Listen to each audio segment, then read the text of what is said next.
So this is the second half of the tool review for the xTool D1 Pro. They specifically asked for 2 videos, which is why I'm posting 2. This video will also entail a giveaway, but I'll get into that a little bit later. In general, for the giveaways, no purchase necessary. In order to enter, all you have to do is leave a comment. The comments are held for review so that scammers can't infiltrate the post. And then after a week, I just take the URL of the video, I import it into a random program who randomly picks a winner to remove human bias. And then I contact that person in a couple different ways on the YouTube channel, because that's the only way I have of contacting anyone. And you give me your address and I ship you the laser. So it's pretty straightforward.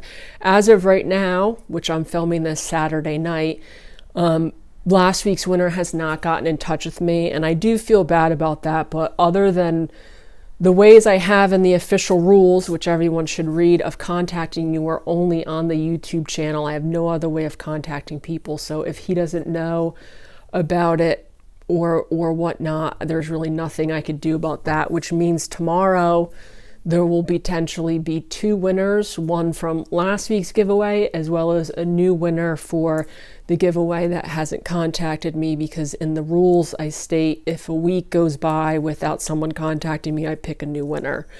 So that is a mouthful, but that's kind of where we're at with the giveaways.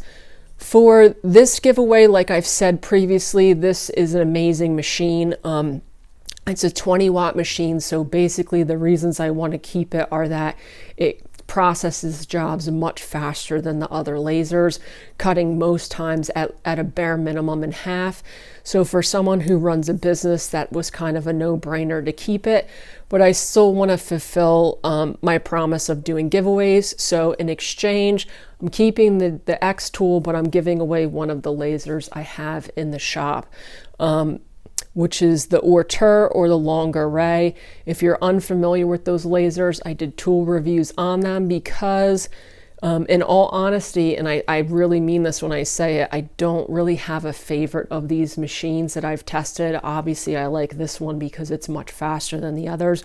But in general, they're pound for pound very similar as far as the end product. So whoever wins this giveaway will get to pick which of the two they prefer. So that's how I'm deciding to do that.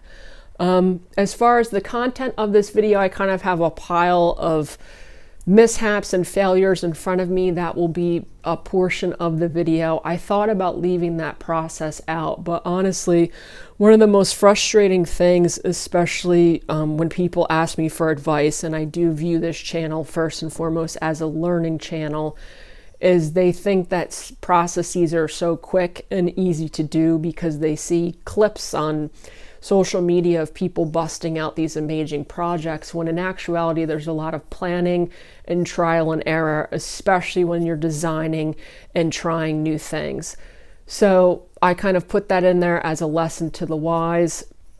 And also, I can't stand it when people act like they just make things out of nothing and nothing ever goes wrong. So I do like to include mistakes in these videos as well. So that's pretty much it for this. I have one more laser in the shop, but I probably won't post that video next week because it will be Christmas and people won't watch it. So that one will probably come out the week after. And that's about it. So this is the xTool D1 Pro. It's the machine I've been testing for the past couple weeks. And I didn't do this last week because I knew I was going to be making 2 videos. I wanted to do this before, when I had the most amount of time with the machine. And that is, I like to just give an overview of all of them. This one, like the machine I did earlier, very simple to put together. It's basically 4 frame parts. The belts ride inside, and then this just gets, the gantry just gets attached to these brackets that ride inside the frame on these bearings. These wheels are metal, so are these, which are going to be better than the rubber.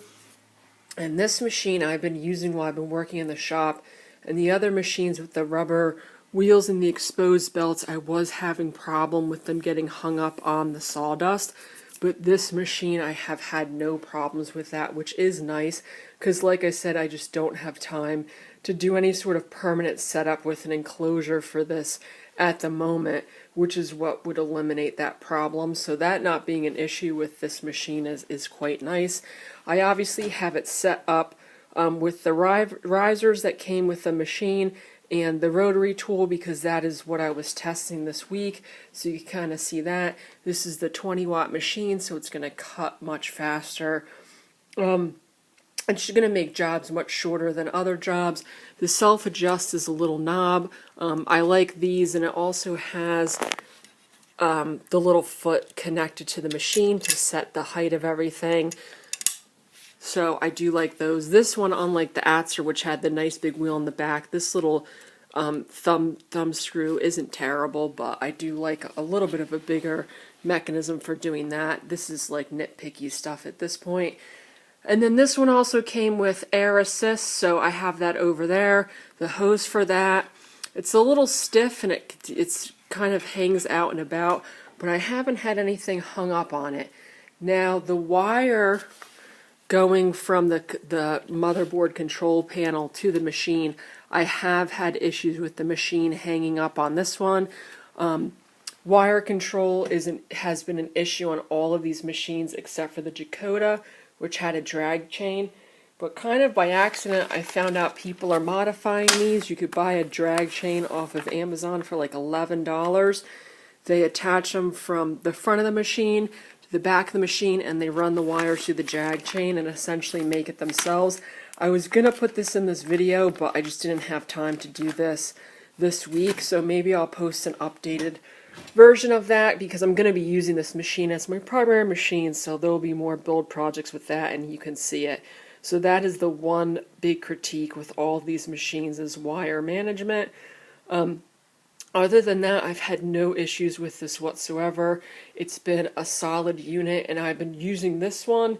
This and the Dakota I've gotten the most use out of as far as machines go. And then while we're on critiques, and other people have mentioned this in review videos as well, all the components for the machine are kind of in this exposed location underneath the front of the frame here. I would have liked to have seen some sort of covered unit going over this just to keep dust and whatnot out of this machine. It's inevitable, even if you have an enclosure, that this is going to produce dust and smoke that's going to get up in here.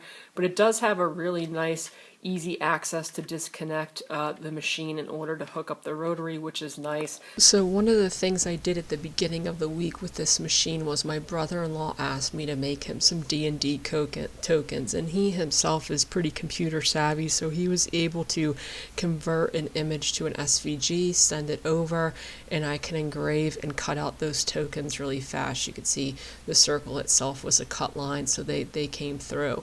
So this video is going to be a hodgepodge of a bunch of stuff, because this week I really kind of put this through the paces of stuff I was using it for. The build plan for this was the company wanted Christmas-based stuff, and also I had to use the rotary because they gave that to me as well. And I haven't kept a secret that I'm not in love with rotaries, just because I don't really see me using them in my work. So I kind of came up with this ideal to make a hollow form out of, you could see I'm using a map in order to make a hollow form, and then I could engrave onto that form. So you could see I just uploaded a globe image because I knew that this was how you could have a flattened shape and turn it into a 3D shape. And I tested this out with various types of paper first to save some money on veneer, because these testings can get really expensive quite quickly. And the problem is I'm essentially bending this on two axes, so across the longitude and the latitude, if you will. So cordboard has corrugated forms pancake between two sheets of paper. So if you splice those like you would almost a kerf, you can then bend this a little bit easier. So this worked quite well because it had enough form to hold this together, but enough give to be able to bend it without it cracking. So I just kind of taped this together with painter's tape, which painter's tape is one of those things where in situations like this it's great because you can remove it, but it's just not sticky enough to hold a form.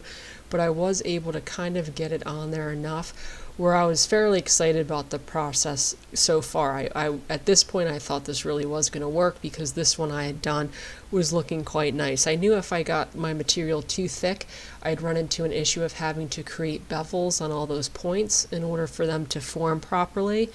So that was why I was sticking to thinner material. So I had some 1/16 of an inch red oak veneer laying around the shop.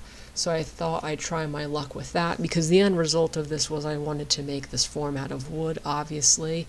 So once I had that file already of the globe flattened out, I could just keep printing it out. And the problem with this was, like I said, you're essentially bending this across the longitude and the latitude, which is difficult to do as the material gets thicker. So there wasn't really enough give in this one whatsoever. If I tried to bend that, it was just going to snap. I tried doing a couple relief cuts across that longitude axis. In this circumstance, this is going to be the x-axis. They were bending fine going to the y. It was the x was the issue. But these curve cuts, I ended up going too thick and messing up one of them. And then the second one, it didn't really help at all. You could see I went over at one spot. I think this is the second one. I did 2 of these so this is probably the second one because the first one I really messed up. And then it just didn't work. So while I was doing that, I know these were in the last video, so I thought I'd show progress of this. These are the ornaments I was making. I made a bunch of those with the xTool. They work really well. So once that veneer wasn't going to work, I decided I've had some success with cutting a bunch of kerfs in thinner plywood, and the machine cuts plywood really well. So I thought I could cut a bunch of kerfs, bend it along the kerfs, and be able to have some success. And the nice thing about the kerfs is I could cut these longer kerfs, but then once the program had cut the pattern I wanted, I thought I could come back to the table saw and cut some relief cuts along that plywood as well. So you can see how well that bends. The problem with this is, as the machine started cutting, these fingers were coming up and getting caught underneath of the shield, and they were all just snapping off. So you can see this one would have bended really well, but it was snapping off as I went. So at this point I didn't think this was going to work as well. So that was also trash. Then I had some paper back veneer laying around the shop. If you watch the channel, you know that I've played around with light coming through thin veneers of wood before, so that's why I had this. But the problem with this is that light doesn't come through paper back veneer. It really only comes through raw veneer. So I've had this laying around, and I thought I could give this a go. You can see they cut out really well, but once again, the bending was just a little too tight, so I thought I might have to put some relief cuts on this one as well. But the nice thing about this one is because it was paper vacked, it was holding the material together. You'll see later when I try raw veneer, the tips are very fragile and they started breaking off. So the other problem is because these all kind of bend up as they're being cut, you can see that not all of them are meeting at the same point, because as the laser cuts this, it just moves it around too much. So I needed a better way to hold this stuff down, and by accident I kind of found these pins on Etsy. So for, what was that, $2.50, I could buy the file and cut out these pins in order to better hold down the material. So I have a ton of scrap plywood in the shop in general, but now especially since I've been using the laser so much, I have a lot of scrap with sections unused. So they had a test file with the differing sizes of pins, so you could cut out all the sizes, see which one you want, and then cut a bunch more. The smallest one worked the best for the honeycomb bed I was using. I believe that is the difference, why you have the difference in sizes. So here's the pins. They're kind of like old school style clothespins. They fit in the honeycomb bed, and they're low profile enough that the laser guard should ride right over them. So you can see I decided to go with the small one. I printed out a bunch of these, and these, as you'll see for the rest of the video, turned out to be just a lifesaver. They work really well. It was well worth the money. So now I have a stack of these, which is good because I do break a lot of them as well. They are pretty fragile. And now you can see the veneer, I have it held down with those pins, so it will still ride up where the laser's cutting it, but at least now I have a much better way to hold the entire piece down. I was going through that aluminum tape fairly rapidly, and as the honeycomb bed starts to get soot and whatnot on it, tape doesn't stick very well to it anyways. So then here is another cut of that, and then this one I thought I could form into that hollow ball.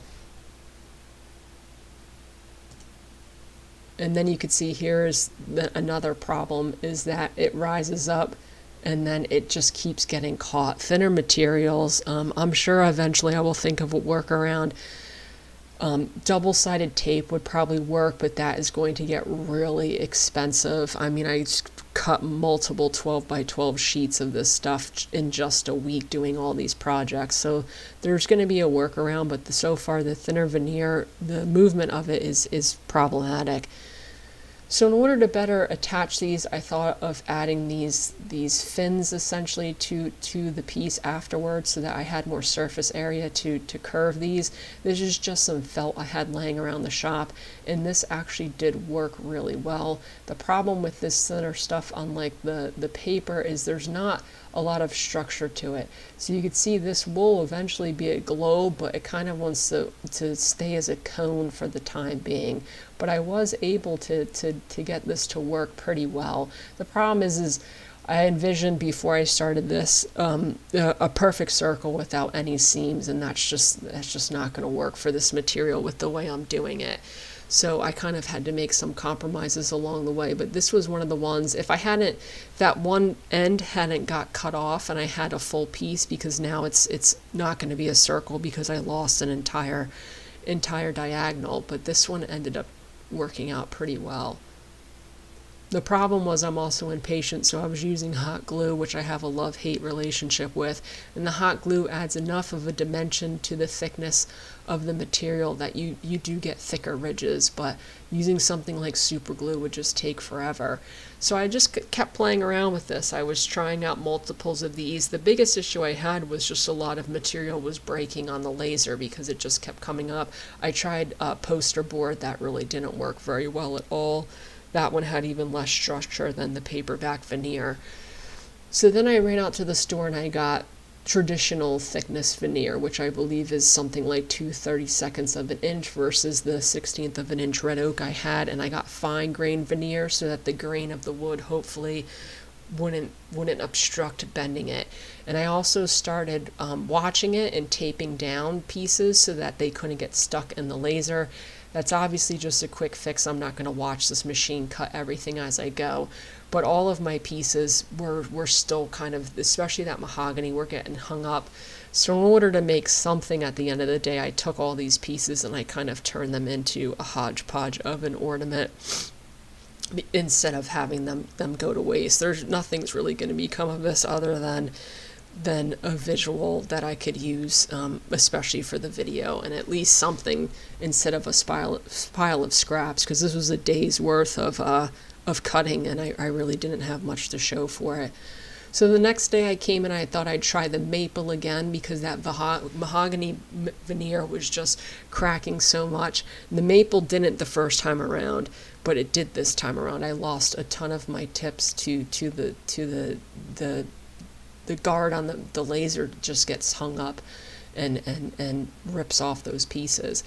So I glued this one together anyway because I figured I could use it on the Rotary as a test piece. You could see as you start gluing this veneer is so fragile that a bunch of these were just breaking off. So while I was doing that, in order to get something accomplished, I found some Star Wars files on Etsy which print out different types of, I believe this is a snow speeder, and then my other nephew, I'm going to make him an AT-AT, and I do like to showcase that these files are not super expensive, especially for a Christmas gift. This is cheaper than going and buying something because I have a lot of this wood around the shop. And then, like I said, this tape method, is a little bit tedious, but it does work to keep this down. And at this point I was using a wooden backer with the pens I had and then screwing down that wood so that it couldn't flange up as much. And that was working quite well. You can see I already have multiple panels of that cut out and ready to go. But the problem is, and this is not the laser, it's the material, that plywood's kind of cheap in general, and then when you apply heat to it and cut it, especially when you're removing stress from certain parts, it just wants to bow a lot. So at this point, in order to finish up this video, I decided to set up the rotary. The thing I like about this rotary is it has a chuck, very much so like a traditional wooden lathe, and a tailstock essentially, so that you could turn a variety of different shapes. So I'm not going to go through how to set all this up. I'm going to go through it very quickly. You could see you just add an adapter on the back of the motor, and then you attach this chuck to the top of the machine. You could also use it like traditional rollers, but I've already showcased that in a couple videos. So I was actually kind of excited to try out this chuck with the tailstock, and you can see it's going to hold these forms I have much better than a traditional rotary. They also come with a variety of different jaws that you can attach to the chuck in order to be able to hold certain size objects, especially people that want to do like wine glasses and mugs and whatnot. And you can see the movement of this rotary. I've tried out, this is the third one trying. This one is the nicest of the three, mainly because of this extra attachment.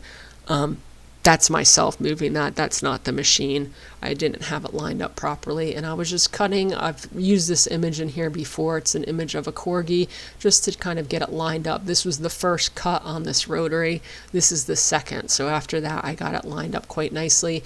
Now you can use this in their program, but I was using it in Lightburn just because I've been using Lightburn so much.